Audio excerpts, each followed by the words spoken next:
Nagbabalik tayo sa huling bahagi ng online viewership ngayong araw po ng Biyernes, July 19. Pero bago natin umpisahan ang huling bahagi, ay humihiling ako sa inyo na pakisubscribe ang aking YouTube channel. Pakiclick ang bell icon para una kayong ma-notify sa mga bagong video na ilalabas ko. At pakidamay nyo na din ay follow ang aking Facebook page na Mega TV at ang aking TikTok account na Kaparokya TV. Maraming salamat! So quick recap lang po tayo sa lumabas na online viewership ngayong araw po ng Biyernes para sa unang yugto at ikalawang yugto. Para po sa unang yugto, ang It's Showtime ay may 101,000 viewers at ang Eat Bulaga naman po ay 93,000 viewers.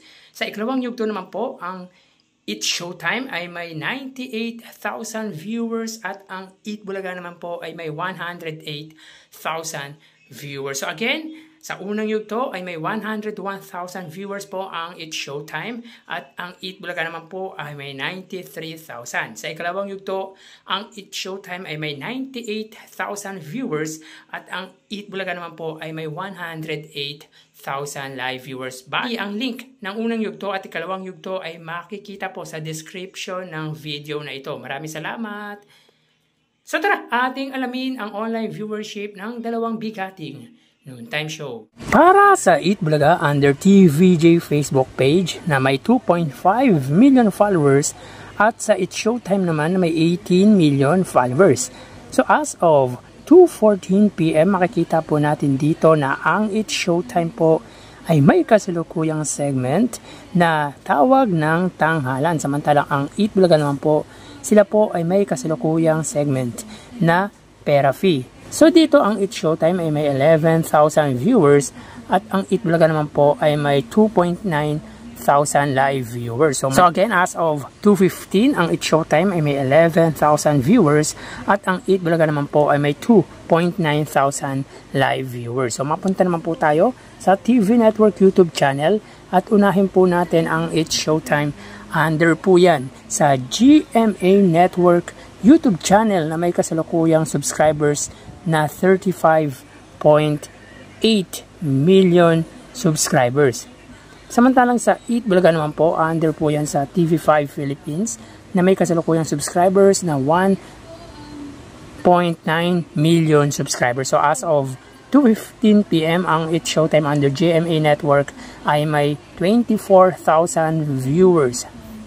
Ang Eat Bulaga naman po under TV5 ay may 23,000 viewers. So again, as of 2:16 PM, ang It's Showtime ay may 24,000 viewers under GMA Network at ang Eat Bulaga naman po ay may 23,000 live viewers.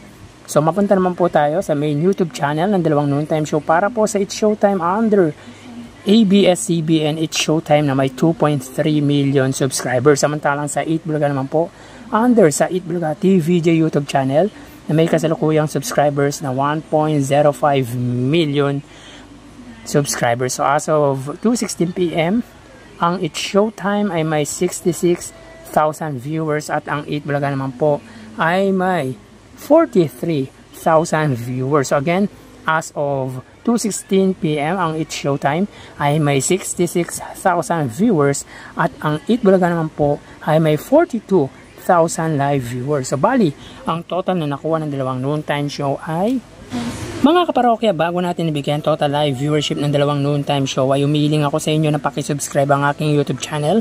Pakiclick ang bell icon para una kayong ma-notify sa mga bagong video na ilalabas ko. At pakidamay nyo na din na i-follow ang aking Facebook page na Mega TV at ang aking TikTok account na Kaparokya TV.